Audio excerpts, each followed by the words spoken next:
ਸਤਿ ਸ਼੍ਰੀ ਅਕਾਲ। ਤੁਸੀਂ ਜੁੜੇ ਹੋਏ ਹੋ ਪੰਜਾਬੀ ਰੇਡੀਓ USA ਦੇ ਨਾਲ ਤੇ ਮੈਂ ਹਾਂ ਪ੍ਰਵੀਨ ਸ਼ਰਮਾ ਲੈ ਕੇ ਹਾਜ਼ਰ ਹਾਂ ਪ੍ਰੋਗਰਾਮ ਖਬਰ ਤੇ ਨਜ਼ਰ ਪ੍ਰੋਗਰਾਮ ਦੇ ਵਿੱਚ ਕਈ ਅਹਿਮ ਤੇ ਕਈ ਖਾਸ ਖਬਰਾਂ ਨੂੰ ਲੈ ਕੇ ਚਰਚਾ ਕਰਨ ਦੇ ਲਈ ਜੁੜ ਚੁੱਕੇ ਨੇ ਪੰਜਾਬ ਤੋਂ ਪੱਤਰਕਾਰ ਦੀਪਕ ਸ਼ਰਮਾ ਚਨਾਰਥਲ ਜੀ।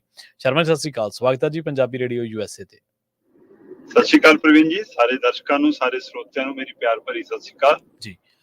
ਅੱਗੇ ਵਧਣ ਤੋਂ ਪਹਿਲਾਂ ਧੰਨਵਾਦ ਕਰਦੇ ਚਲੀਏ ਸਪਾਂਸਰਸ ਦਾ, ਜਿਹੜੇ ਜ਼ਰੀਆ ਬਣਦੇ ਨੇ ਇਹਨਾਂ ਪ੍ਰੋਗਰਾਮਾਂ ਨੂੰ ਤੁਹਾਡੇ ਤੱਕ ਪਹੁੰਚਾਉਣ ਦੇ ਲਈ। ਖਾਲਸਾ ਇੰਸ਼ੋਰੈਂਸ ਏਜੰਸੀ ਵਾਲੇ, ਜਿਨ੍ਹਾਂ ਤੋਂ ਤੁਸੀਂ ਹਰ ਤਰੀਕੇ ਦੀ ਇੰਸ਼ੋਰੈਂਸ ਲੈ ਸਕਦੇ ਹੋ। ਇੰਸ਼ੋਰੈਂਸ ਬਾਰੇ ਪਤਾ ਕਰਨ ਦੇ ਲਈ ਇਹਨਾਂ ਦਾ ਨੰਬਰ ਹੈ 408-272-2500। ਇਹ 1992 ਤੋਂ ਲਗਾਤਾਰ ਇੰਸ਼ੋਰੈਂਸ ਬਿਜ਼ਨਸ ਦੇ ਵਿੱਚ ਸ਼ਾਨਦਾਰ ਸੇਵਾਵਾਂ ਦੇ ਰਹੇ ਨੇ ਤੇ ਅਮਰੀਕਾ ਭਰ ਦੇ ਵਿੱਚ ਇੰਸ਼ੋਰੈਂਸ ਕਰਦੇ ਨੇ। ਅੱਜ ਹੀ ਕਾਲ ਕਰੋ 408-272-2500 ਤੇ। ਟਰਕੀਅਨ ਇਮੀਗ੍ਰੇਸ਼ਨ ਲਾ ਫਰਮ ਵਾਲੀ ਜੇ ਟਰਕੀਆਨਾ ਟੋਨੀ ਟਰਕੀਆਨਾ ਦੇ ਨਾਲ ਤੁਸੀਂ US ਇਮੀਗ੍ਰੇਸ਼ਨ ਬਾਬਤ ਕੋਈ ਵੀ ਸਲਾਹ ਕਰਨੀ ਹੈ, ਕੋਈ ਵੀ ਸਵਾਲ ਪੁੱਛਣਾ ਤੇ ਇਹਨਾਂ ਦਾ ਨੰਬਰ ਹੈ 415909-0503। ਗੁਰਦੀਪ ਸਿੰਘ ਬਿਰਦੀ ਕਲੋਵਿਸ, ਮਨਦੀਪ ਸਿੰਘ, ਸੰਦੀਪ ਕੌਰ ਸੈਨ ਹੋਜ਼ੇ, ਗੁਰਪਾਲ ਸਿੰਘ ਸੈਕਰਾਮੈਂਟੋ, ਸਰਬਜੀਤ ਸਿੰਘ ਸ਼ੋਕਰ ਟਰਲਕ ਤੇ ਕਮਲਜੀਤ ਸਿੰਘ ਮੱਖਣ ਦੌਲਤਪੁਰੀਆ ਸੈਂਟਰਲ ਵੈਲੀ ਤੋਂ। ਇਹਨਾਂ ਸਾਰੇ ਹੀ ਸਪਾਂਸਰਸ ਦਾ ਬਹੁਤ ਬਹੁਤ ਧੰਨਵਾਦ। ਤੇ ਜੇਕਰ ਤੁਸੀਂ ਵੀ ਪੰਜਾਬੀ ਰੇਡੀਓ USA ਦੇ ਇਹਨਾਂ ਪ੍ਰੋਗਰਾਮਾਂ ਨੂੰ ਸਪਾਂਸਰ ਕਰਨਾ ਚਾਹੁੰਦੇ ਹੋ ਤਾਂ ਸਟੂਡੀਓ ਦਾ ਨੰਬਰ ਹੈ 408272525200। ਅੱਜ ਦਾ ਇਹ ਖਬਰ ਤੇ ਨਜ਼ਰ ਪ੍ਰੋਗਰਾਮ ਸਾਲ 2024 ਦੀ 24 ਮਈ ਦਾ ਪ੍ਰੋਗਰਾਮ ਹੈ ਤੇ ਦਿਨ ਅੱਜ ਸ਼ੁੱਕਰਵਾਰ ਹੈ। ਸ਼ਰਮਾ ਜੀ, ਖਬਰਾਂ ਦੇ ਵੱਲ ਹੈਗੇ, ਸ਼ੁਰੂਆਤ ਕਰੀਏ ਪ੍ਰਧਾਨ ਮੰਤਰੀ ਨਰਿੰਦਰ ਮੋਦੀ ਦੀ ਪੰਜਾਬ ਫੇਰੀ ਤੋਂ, ਪੰਜਾਬ ਦੇ ਵਿੱਚ ਕੀਤੀਆਂ ਰੈਲੀਆਂ ਤੋਂ। ਪੰਜਾਬ ਦੇ ਵਿੱਚ ਜਦੋਂ ਉਹ ਲੰਘੇ ਦਿਨੀ ਰੈਲੀ ਨੂੰ ਸੰਬੋਧਨ ਕਰ ਰਹੇ ਸੀਗੇ ਤੇ ਆਪਾਂ ਉਹਨਾਂ ਦੇ ਵੱਖ-ਵੱਖ ਪਹਿਲੂਆਂ ਨੂੰ ਛੂਹਿਆ ਸੀਗਾ, ਉਹਨਾਂ ਦੇ ਭਾਸ਼ਣ ਦੇ ਜਿੰਨੇ ਵੀ ਪਹਿਲੂ ਸੀਗੇ, ਜਿੰਨੇ ਵੀ ਪੱਖ ਬਣਦੇ ਸੀਗੇ ਉਹਨਾਂ ਦੇ ਵਿੱਚ। ਤੇ ਹੁਣ ਉਸ ਮਾਮਲੇ ਨੂੰ ਆਪਾਂ ਇੱਕ ਹੋਰ ਐਂਗਲ, ਕੱਲ ਆਪਾਂ ਛੂਹਿਆ ਤਾਂ ਸੀਗਾ ਪਰ ਉਹ ਤੇ ਚਰਚਾ ਤਾਂ ਨਹੀਂ ਕਰ ਸਕੇ। ਅਕਾਲੀ ਦਲ ਦੇ ਬਾਰੇ ਆਪਾਂ ਇੱਕ ਗੱਲ ਕੀਤੀ ਸੀ ਕਿ ਅਕਾਲੀ ਦਲ ਨੂੰ ਉਹਨਾਂ ਨੇ ਕੋਈ ਨਾ ਦੋਸ਼ ਲਾਇਆ, ਨਾ ਅਕਾਲੀ ਦਲ ਦਾ ਜ਼ਿਕਰ ਕੀਤਾ। ਪੰਜਾਬ ਆ ਕੇ ਵੀ ਕਹਿੰਦੇ ਅਕਾਲੀ ਦਲ ਨੂੰ ਕਿਉਂ ਭੁੱਲ ਗਏ ਮੋਦੀ? ਬਿਲਕੁਲ ਪ੍ਰਵੀਨ ਜੀ, ਇਹ ਸਵਾਲ ਕਾਫੀ ਮੀਡੀਆ ਦੀ ਸਫਾ ਦੇ ਵਿੱਚ ਚਰਚਾ ਦਾ ਵਿਸ਼ਾ ਹੈ, ਰਾਜਨੀਤਿਕ ਖੇਤਰ ਦੇ ਵਿੱਚ ਚਰਚਾ ਦਾ ਵਿਸ਼ਾ ਜੀ ਕਿ ਨਰਿੰਦਰ ਮੋਦੀ ਪੰਜਾਬ ਆਏ, ਇੱਕ ਨਹੀਂ, ਦੋ ਨਹੀਂ, ਤਿੰਨ ਰੈਲੀਆਂ ਕਰਕੇ ਗਏ ਤੇ ਇਹਨਾਂ 3 ਰੈਲੀਆਂ ਦੇ ਵਿੱਚ ਵੀ ਉਹਨਾਂ ਨੇ ਇੱਕ ਵਾਰ ਵੀ ਅਕਾਲੀ ਦਲ ਦਾ ਜ਼ਿਕਰ ਨਹੀਂ ਕੀਤਾ। ਮਤਲਬ ਹਰਿਆਣੇ ਦੇ ਵਿੱਚੋਂ ਰੈਲੀ ਕਰ ਰਹੇ ਸੀ ਤਾਂ ਬੰਸੀ ਲਾਲ ਹੋਰਾਂ ਦਾ ਜ਼ਿਕਰ ਕਿ ਮੇਰੀ ਬੜੀ ਉਹਨਾਂ ਨਾਲ ਸਾਂਝ ਸੀ, ਦੇਖੋ ਉਹਨਾਂ ਦੀ ਪੋਤੀ ਨੂੰ ਟਿਕਟ ਨਹੀਂ ਦਿੱਤੀ ਜੀ ਕਾਂਗਰਸ ਨੇ, ਏਦਾਂ ਕੀਤਾ ਹੈ ਨਾ ਪੋਤੀ ਨੂੰ। ਸੋ ਇਸ ਤਰ੍ਹਾਂ ਉਹ ਉੱਥੇ ਉਹਦਾ ਨਾਤਾ ਜੋੜ ਰਹੇ ਸੀ ਤਾਂ ਸਭ ਨੂੰ ਲੱਗਿਆ ਕਿ ਇੱਥੇ ਆ ਕੇ ਬਾਦਲ ਨੂੰ, ਪ੍ਰਕਾਸ਼ ਸਿੰਘ ਬਾਦਲ ਨੂੰ ਜ਼ਰੂਰ ਯਾਦ ਕਰਨਗੇ ਤੇ ਨਾ ਤਾਂ ਉਸ ਪੱਖ ਤੋਂ ਉਹਨਾਂ ਨੇ ਕੋਈ ਯਾਦ ਕੀਤਾ ਜੀ। ਨਾ ਹੀ ਜੇਕਰ ਤੁਸੀਂ ਦੇਖੋ ਕਿ ਤਾਂ ਪੰਜਾਬ ਦੇ ਵਿੱਚ ਆ ਕੇ ਲਗਾਤਾਰ ਨਰਿੰਦਰ ਮੋਦੀ ਇਸ ਪਹਿਲੂ ਤੇ ਗੱਲ ਕਰ ਰਹੇ ਸੀਗੇ ਕਿ ਦੇਖੋ ਜੀ ਆ ਇੰਡੀ ਗੱਠਜੋੜ ਵਾਲੇ ਨੇ ਜਿਹੜੇ, ਇਹ 2 ਦੁਕਾਨਾਂ ਨਹੀਂ ਗਈਆਂ, ਇੱਕੋ ਸ਼ਟਰ ਹੈ ਇਹਨਾਂ ਦਾ, ਹੈ ਨਾ, ਇੱਕੋ ਦੁਕਾਨ ਹੈ, ਖਾਸ ਕਰ ਆਮ ਆਦਮੀ ਪਾਰਟੀ ਤੇ ਕਾਂਗਰਸ ਨੂੰ ਲੈ ਕੇ ਜਿਹੋ ਜਿਹਾ। ਸੋ ਪਰ ਇਹ ਸਭ ਦੇ ਦਰਮਿਆਨ ਠੀਕ ਹੈ, ਵਿਰੋਧੀ ਧਿਰਾਂ ਦੇ ਖਿਲਾਫ ਪ੍ਰਚਾਰ ਹੁੰਦਾ ਤੇ ਤੁਸੀਂ ਉਹਨਾਂ ਨੂੰ ਨਿੰਦਣਾ ਹੁੰਦਾ, ਆਪਣੇ ਆਪ ਨੂੰ ਸਲਾਉਣਾ ਹੁੰਦਾ, ਤਾਂ ਉਹਦੇ ਵਿੱਚ ਕਾਂਗਰਸ ਵੀ ਨਿਸ਼ਾਨੇ ਤੇ ਰਹੀ ਨਰਿੰਦਰ ਮੋਦੀ ਹੋਰਾਂ ਦੇ ਤੇ ਆਮ ਆਦਮੀ ਪਾਰਟੀ ਵੀ ਰਹੀ। ਪਰ ਇਸ ਵਾਰ ਅਕਾਲੀ ਦਲ ਤੁਹਾਡੇ ਨਾਲ ਮਿਲ ਕੇ ਥੋੜਾ ਚੋਣ ਲੜ ਰਿਹਾ, ਅਕਾਲੀ ਦਲ ਵੀ ਤੁਹਾਡੇ ਸਾਹਮਣੇ ਤੁਹਾਡੀ ਧਿਰ ਵਜੋਂ ਹੈ ਨਾ। ਬਿਲਕੁਲ ਬਿਲਕੁਲ। ਤੇ ਫਿਰ ਅਕਾਲੀ ਦਲ ਨੂੰ ਧਿਰ ਵਜੋਂ ਕਿਉਂ ਨਹੀਂ ਨਿਸ਼ਾਨੇ? ਜਾਂ ਤਾਂ ਨਰਿੰਦਰ ਮੋਦੀ ਨੂੰ ਲੱਗਦਾ ਕਿ ਉਹ ਮੁਕਾਬਲੇ 'ਚ ਨਹੀਂ ਗਏ, ਜਦੋਂ ਕਿ ਮੰਨਿਆ ਇਹ ਜਾ ਰਿਹਾ ਕਿ ਤੀਜੇ ਚੌਥੇ ਨੰਬਰ ਦੀ ਲੜਾਈ ਅਕਾਲੀ ਦਲ ਤੇ ਭਾਜਪਾ 'ਚ ਪੰਜਾਬ 'ਚ ਜ਼ਿਆਦਾਤਰ ਸੀਟਾਂ ਦੇ। ਜੇ 2-3 ਸੀਟਾਂ ਨੂੰ ਛੱਡ ਵੀ ਦਈਏ ਤਾਂ ਬਾਕੀ ਸੀਟਾਂ ਦੇ ਤੀਜੇ ਚੌਥੇ ਨੰਬਰ ਦੀ ਲੜਾਈ ਅਕਾਲੀ ਦਲ ਔਰ ਭਾਜਪਾ ਵਿਚਾਲੇ ਹੈ। ਸੋ ਇਸ ਲਈ ਫਿਰ ਉਹਦੇ ਉੱਤੇ ਕਿਉਂ ਨਹੀਂ ਉਂਗਲ ਧਰ ਰਹੇ ਨਰਿੰਦਰ ਮੋਦੀ? ਹੁਣ ਇਸ ਪਹਿਲੂ ਨੂੰ ਇੱਕ ਹੋਰ ਪਹਿਲੂ ਤੋਂ ਸਮਝੋ ਪ੍ਰਵੀਨ ਜੀ। ਦਰਸ਼ਕਾਂ ਨੂੰ ਵੀ ਯਾਦ ਹੋਣਾ ਕਿ ਮੈਂ 2 ਦਿਨ ਪਹਿਲਾਂ ਵੀ ਇਸ ਗੱਲ ਵੱਲ ਇਸ਼ਾਰਾ ਕੀਤਾ ਸੀਗਾ ਕਿ ਭਾਰਤੀ ਜਨਤਾ ਪਾਰਟੀ ਭਾਜਪਾ ਪੰਜਾਬ ਦੇ ਵਿੱਚ 2024 ਲਈ ਨਹੀਂ, 2027 ਲਈ ਲੜ ਰਹੀ ਹੈ। 2027 ਦੀਆਂ ਪੰਜਾਬ ਦੀਆਂ ਵਿਧਾਨ ਸਭਾ ਚੋਣਾਂ ਦੇ ਵਿੱਚ ਉਹ ਵੱਧ ਸੀਟਾਂ ਹਾਸਲ ਕਰਨ ਲਈ ਆਪਣੇ ਵੋਟ ਬੈਂਕ ਤੇ ਕੰਮ ਕਰ ਰਹੀ ਹੈ। ਪ੍ਰਵੀਨ ਜੀ, ਇਸ ਵਾਰ ਜੇ ਆਪਾਂ 13 ਸੀਟਾਂ ਤੇ ਕੱਲਿਆਂ ਲੜੀ ਭਾਜਪਾ ਔਰ ਅਕਾਲੀ ਦਲ ਔਰ ਭਾਜਪਾ ਦੇ ਵਿੱਚ ਗੱਠਜੋੜ ਨੂੰ ਲੈ ਕੇ ਚਰਚਾਵਾਂ ਹੁੰਦੀਆਂ ਰਹੀਆਂ ਪਰ ਸਿਰੇ ਨਹੀਂ ਚੜੀ ਚਰਚਾ। ਫਿਰ ਅਖੀਰ ਦੇ ਵਿੱਚ ਹੋਇਆ ਕੀ ਕਿ ਅੱਡੋ ਅੱਡ ਲੜੇ। ਹੁਣ ਭਾਜਪਾ ਦਾ ਜ਼ੋਰ ਇਸੇ ਗੱਲ ਤੇ ਹੈ ਕਿ ਅਸੀਂ ਆਪਣੇ ਗ੍ਰਾਫ ਨੂੰ ਹੋਰ ਅਪ ਕਰ ਲਈਏ, ਆਪਣੀ ਵੋਟ ਪਰਸੈਂਟ ਨੂੰ 5-4% ਜੇ ਵਧਾ ਲਈਏ ਤਾਂ ਜਦੋਂ ਵਿਧਾਨ ਸਭਾ ਚੋਣਾਂ ਆਉਣ ਤਦ ਅਸੀਂ ਅਕਾਲੀ ਦਲ ਤੇ ਦਬਾਅ ਬਣਾ ਸਕੀਏ ਕਿ ਅਸੀਂ ਹੁਣ 23 ਵਾਲੇ ਨਹੀਂ ਗੇ ਜੀ, ਅਸੀਂ ਤਾਂ ਹੁਣ 60 ਵਾਲੇ ਹੋ ਗਏ ਆ। ਤੇ ਜੇ 60 ਤੇ ਮੰਗਾਂਗੇ, 50 ਤੋਂ 60 ਮੰਗਾਂਗੇ ਤਾਂ 40 ਤੋਂ 50 ਦੇ ਵਿਚਾਲੇ ਕਿਤੇ ਸਮਝੌਤਾ ਹੋਊਗਾ। ਸੋ ਇਸ ਲਈ ਇਹ ਸੀਟਾਂ ਵਧਾਉਣ ਦੀ ਕਵਾਇਦ ਹੈ, 2027 ਦੀ ਕਵਾਇਦ ਹੈ ਕਿ ਪੰਜਾਬ 'ਚ ਇੱਕ ਵਾਰ ਇਸ ਤਰ੍ਹਾਂ ਵੱਡੀ ਧਿਰ ਵਜੋਂ ਦਾਖਲ ਹੋਈਏ, ਫਿਰ ਸ਼ਿਵ ਸੈਨਾ ਵਾਲਾ ਜੋ ਕੰਮ ਹੈ ਫਿਰ ਇੱਥੇ ਕਰਨਾ ਹੋਊਗਾ, ਕਰ ਲਈਏ। ਮੈਨੂੰ ਇਹ ਲੱਗਦਾ ਕਿ ਇਸ ਗੱਲ ਨੂੰ ਧਿਆਨ 'ਚ ਰੱਖਦਿਆਂ ਨਰਿੰਦਰ ਮੋਦੀ ਨੇ ਅਕਾਲੀ ਦਲ ਦਾ ਬਚਾਅ ਕੀਤਾ ਅਕਾਲੀ ਦਲ ਨੂੰ ਭੰਡਣੋਂ, ਨਿੰਦਣੋਂ, ਉਹਨਾਂ ਤੇ ਉਂਗਲ ਧਰਨੋਂ ਜਾਂ ਸਲਾਉਣੋਂ ਕੋਈ ਵੀ ਐਂਗਲ ਤੋਂ ਉਹਨਾਂ ਨੂੰ ਯਾਦ ਹੀ ਨਹੀਂ ਕੀਤਾ। ਇਸ ਲਈ ਇਹਦੇ ਪਿੱਛੇ ਇਹ ਰਾਜਨੀਤਿਕ ਕੰਮ ਕਰਦੀ, ਇਹ ਮਨਸ਼ਾ ਕੰਮ ਕਰਦੀ ਨਜ਼ਰ ਆਉਂਦੀ ਹੈ। ਤਾਂ ਕੀ ਇਹਦਾ ਮਤਲਬ ਇਹ ਮੰਨਿਆ ਜਾਵੇ ਕਿ ਜੇ ਕਾਂਗਰਸ ਤੇ ਆਪ ਵਾਲਿਆਂ ਦੀ ਦੋ ਦੁਕਾਨਾਂ ਦਾ ਸ਼ਟਰ ਇੱਕੋ ਹੈ, ਇਹਦਾ ਮਤਲਬ ਪੰਜਾਬ 'ਚ ਅਜੇ ਵੀ ਇਹੀ ਤੈਅ ਹੈ ਕਿ ਭਾਜਪਾ ਤੇ ਅਕਾਲੀ ਦਲ ਦਾ ਵੀ ਦੋ ਦੁਕਾਨਾਂ ਦਾ ਸ਼ਟਰ ਇੱਕੋ ਹੈ। ਤੁਸੀਂ ਇਹ ਦੇਖੋ ਨਾ, ਜੇ ਪੰਜਾਬ 'ਚੋਂ ਹੁਣ ਇਹ ਸਾਰਿਆਂ ਨੂੰ ਪਤਾ, ਨਰਿੰਦਰ ਮੋਦੀ ਵੀ ਕਹਿੰਦੇ ਆ ਤੇ ਬਾਕੀ ਲੀਡਰ ਵੀ ਕਹਿੰਦੇ ਆ ਕਿ ਬਾਕੀ ਥਾਵਾਂ ਤੇ ਗੱਠਜੋੜ ਆਮ ਆਦਮੀ ਪਾਰਟੀ ਤੇ ਕਾਂਗਰਸ ਦਾ, ਪੰਜਾਬ 'ਚ ਇਕੱਲਿਆਂ ਲੜ ਰਹੇ।